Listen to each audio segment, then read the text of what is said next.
Interesting. Okay, cool. Yo, what's up? I am back at it again. Um, this time on a tablet, so hopefully my handwriting is neater. And yeah.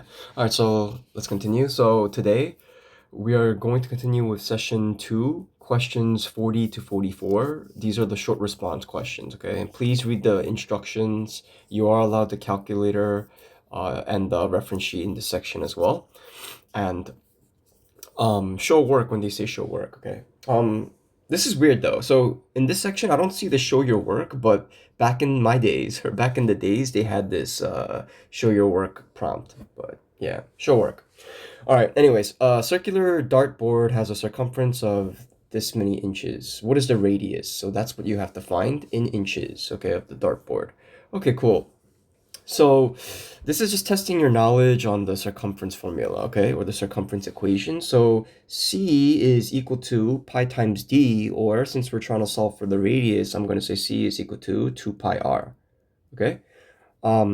You could do this another way where you introduce this equation, like if I said that D is equal to 2 pi, what am I saying, 2 pi, 2r, right? Then you could also do this extra step stuff, but I'm just going to use this, okay? Anyways, so I need to use C is equal to 2 pi r, and they're telling me that the circumference is this, so they gave this to me. So that means all I gotta do is substitute that in here.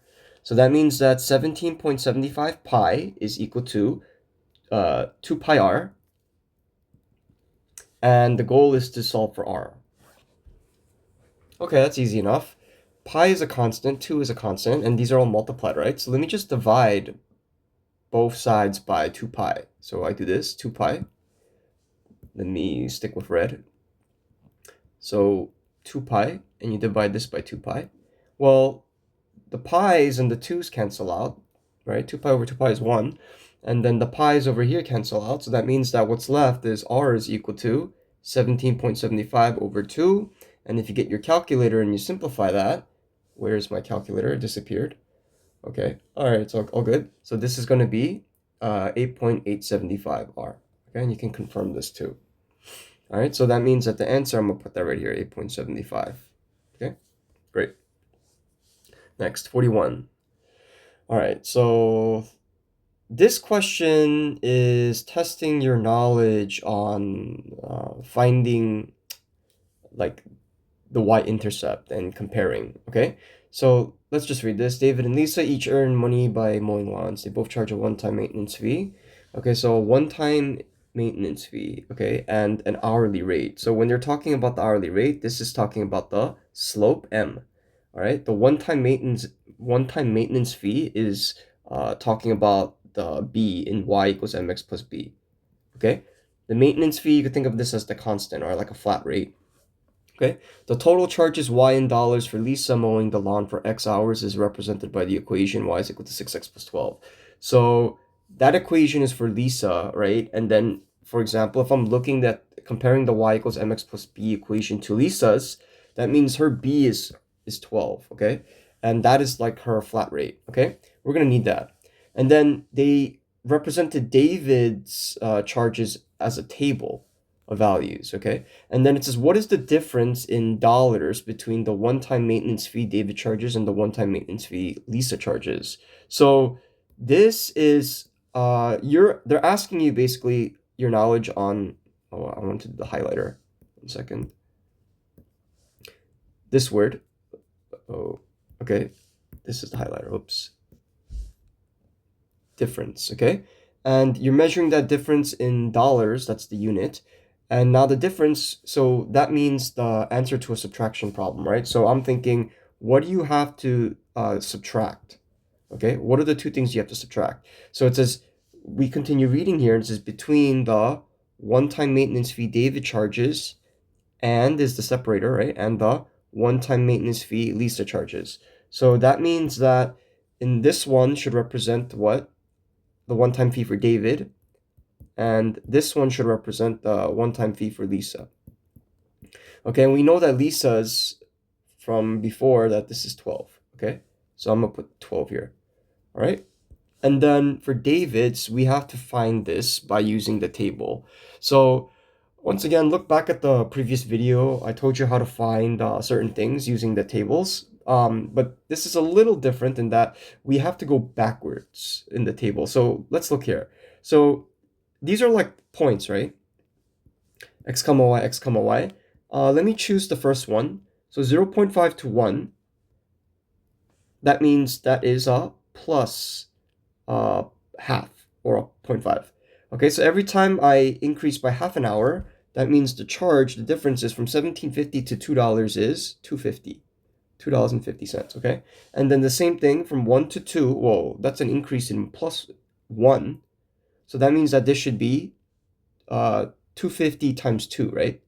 So this should be $5, okay? Okay, great. I don't need to go this way actually, okay, but I should go the other way right here. So this is going to be from 0.5.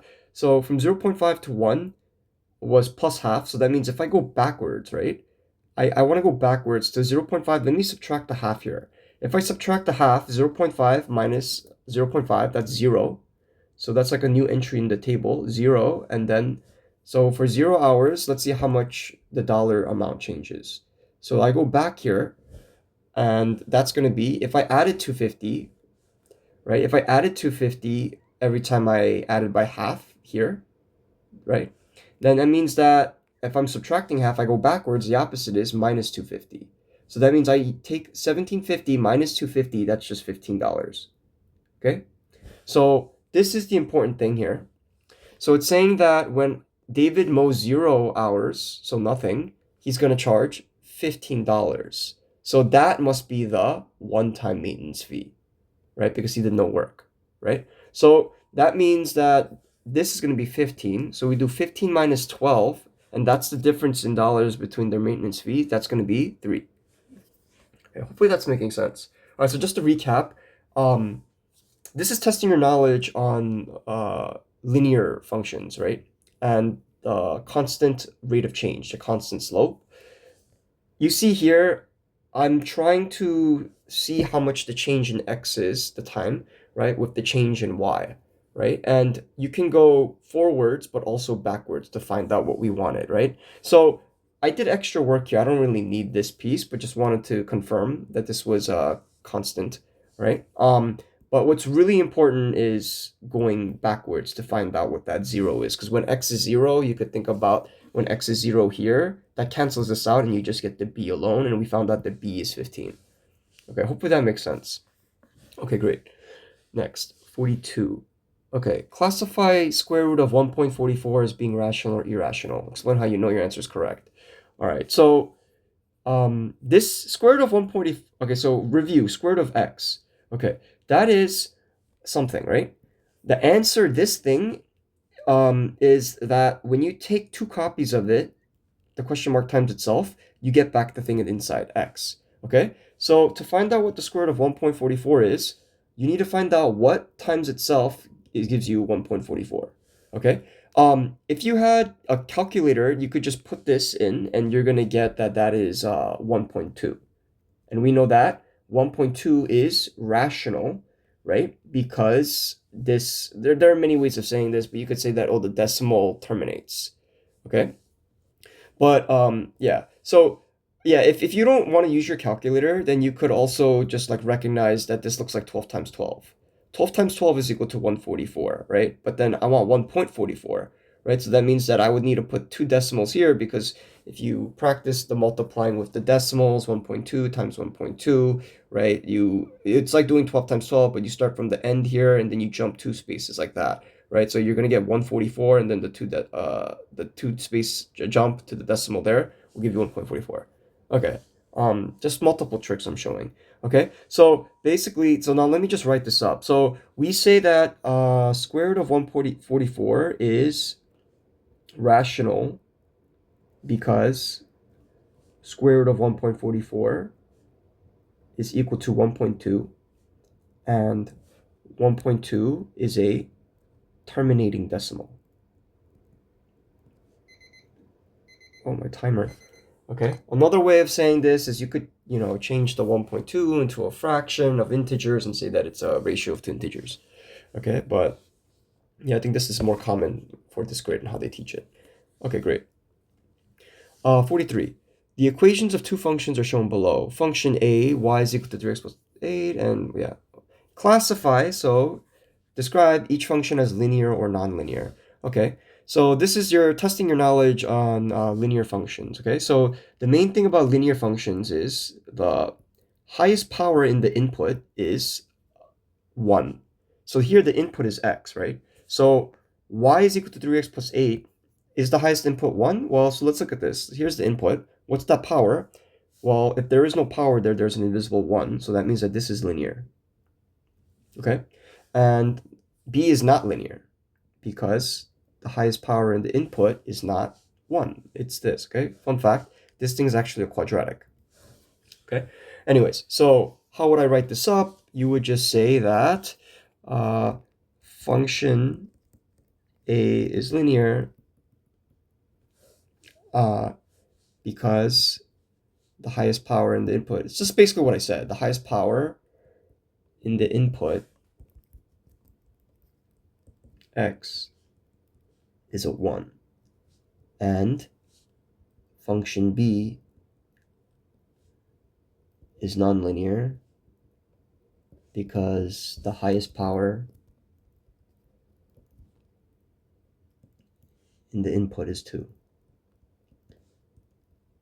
Or if you're fancy, you could say it's quadratic, but yeah, whatever.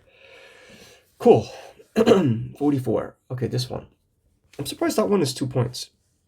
But this one required a lot more work. I mean, this other question, 41. All right, anyways. So 44. The graph shown below represents the time and speed of a roller coaster over the course of the entire ride. Okay. Based on the graph, during what interval of time? So let me start annotating. So during what interval of time? So you need to know what interval is. And this is the unit in seconds, is the speed in miles per hour. They give you all this information of the roller coaster constant. So the most important things is interval of time and constant. Be sure to include what the constant speed is. So you have to include that in your answer, right? In miles per hour for that interval in your answer.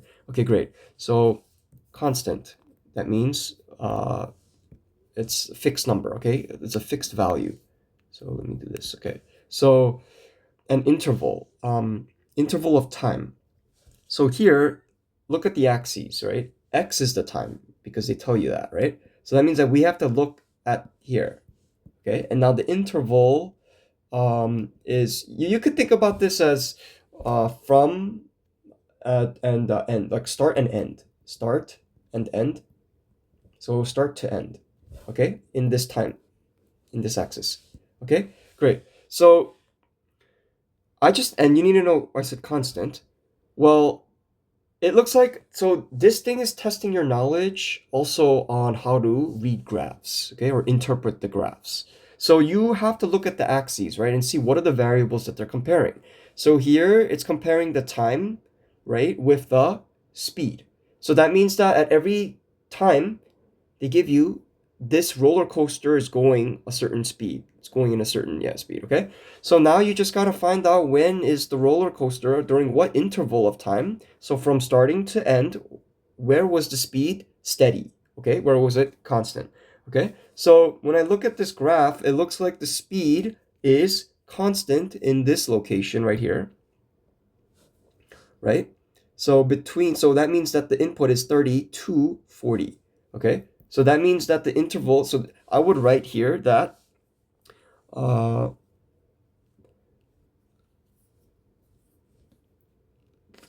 based on the graph, you could write this as a complete sentence, maybe that would be better, okay? But you could say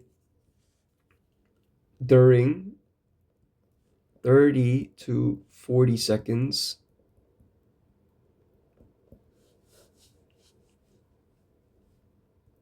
the roller coaster speed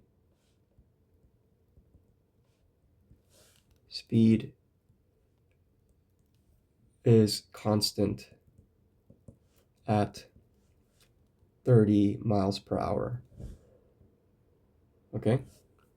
Because the slope at this interval, at this time interval, is flat Okay, you could say flat, or the slope at this is flat, or you could say maybe it'll be better to say 0, but that also works, 0 or flat. Okay, um yeah, so yeah, that's it. Okay, so you're looking, it's testing this. Okay, the horizontal means no change, no rate of change. Okay, steady rate of change. And the just for the future, please, please, please be careful with this, okay? Because the y-axis, sometimes they'll measure speed, sometimes they'll measure distance, sometimes they'll measure something called like acceleration or something. But please, please, please be careful. What are the two variables that they're comparing? Time, and here it's speed. Okay, great. That is it. Hopefully that wasn't too bad, but yeah. All right, study hard.